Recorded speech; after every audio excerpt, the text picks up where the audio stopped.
Muy estimados amigos, estamos ya en el segundo domingo después de Navidad, ya estamos en enero, os deseo un feliz año nuevo 2025. La liturgia de la palabra de Dios que vamos a escuchar y vamos a celebrar este domingo nos va a hablar de que somos hijos de Dios. Pero mirad, esa filiación divina, ese carácter sobrenatural de ser hijos de Dios, lo perdemos por el pecado. Bueno, ¿qué os diría? En primer lugar, es que hoy hablar de pecado parece un escándalo.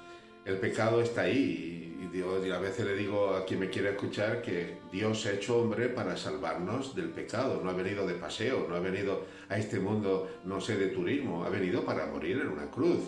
Yo les decía a mis feligreses en estos días de Navidad, en concreto a los niños, en la misa de la tarde buena o de misa del pollito, este niño, el niño de Belén, ¿a qué ha venido al mundo? Bueno, y los niños tienen que comprender que ha venido al mundo para salvarnos. Pero ¿cómo nos salva?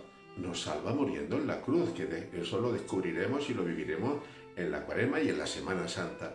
Pues bien, yo creo que al comienzo de mi reflexión sencilla, tendríamos que preguntarnos qué valor le damos al pecado. El pecado es la vida que mata la vida divina en nosotros. El pecado es la ruptura totalmente con Dios. Estoy hablando de un pecado conscientemente cometido, estoy hablando de una situación de gravedad. Todos los seres humanos hemos sido creados a imagen y semejanza de Dios. Nuestros primeros padres fueron creados hijos de Dios. Pero el pecado de origen, ese pecado rompe con Dios de tal manera que el ser humano ha roto, en su interior ha roto el corazón. Al romper su corazón por el egoísmo, por el pecado, seréis como dioses, es decir, quieren ser Dios sin Dios. ¿Y qué es lo que ocurre? Pues que el ser humano entonces es esclavo de sus pasiones. Adán no asume su responsabilidad ante lo que Dios le pregunta, ¿por qué te escondes? Y en vez de asumir su pecado, es decir, se ha equivocado y ha desobedecido, pues le echa la culpa a Eva. Y Eva, en vez de asumir su pecado, le echa la culpa pues, a la serpiente, uno que pasa por allí. Entonces, Dios no nos abandona en esa situación de frustración, donde nuestro corazón herido por ese pecado es esclavo de las pasiones, y esta es la realidad. Hemos nacido con el pecado de origen, pero Dios, repito, no nos tira ahí al mundo abandonado, sino que Dios se inventa el modo de salvarnos. ¿Y cómo? Haciéndose carne, haciéndose hombre. Y Dios hecho hombre, Jesucristo nuestro Señor, por el bautismo nos hace hijos a todos los que creemos en Él.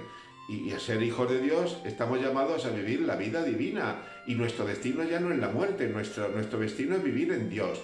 Si Dios es eterno, si Dios es inmortal, significa que nosotros, al recibir su vida en el bautismo, hemos sido restaurados. Dios ese corazón roto lo ha restaurado. Esto es la santidad. Y al ser restaurados en nuestro interior, entonces, al ser verdaderamente hijos de Dios y aspirar a la santidad y tratar de vivir en la santidad, lógicamente nuestras relaciones entre unos y otros ya son fraternas, somos capaces de reconocer nuestros errores, de pedir perdón cuando nos equivocamos, de vivir la caridad, de vivir el amor.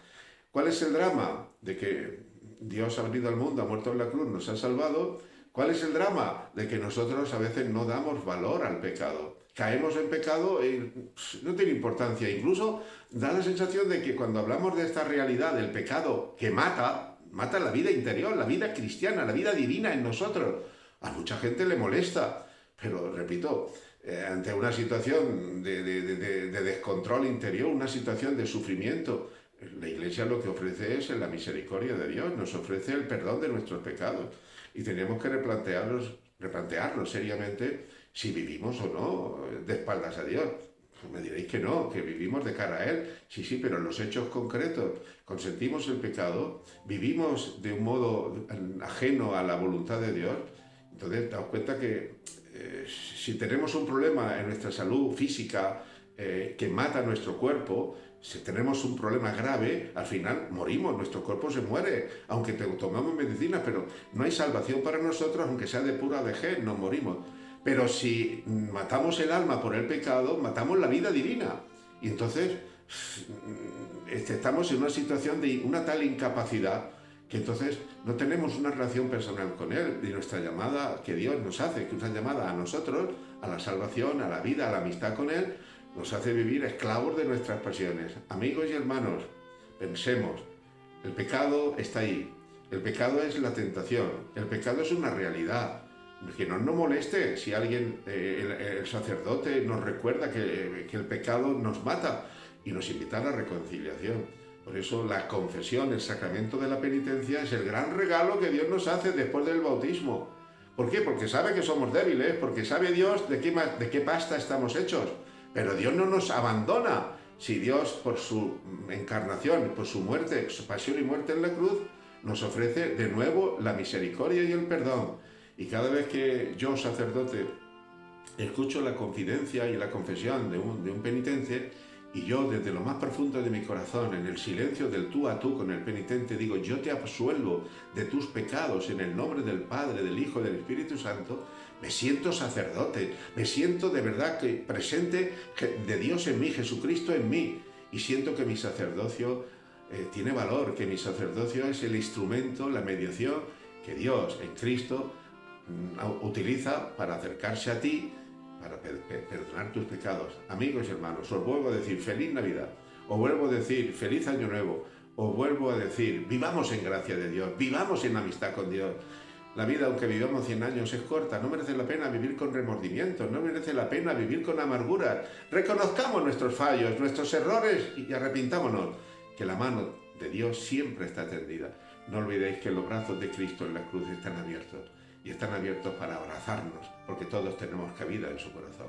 Amigos y hermanos, os deseo lo mejor para este año 2025. Arranquemos el mal, arranquemos el pecado y abrámonos al amor de Dios, a la llamada de Dios, a la voluntad de Dios.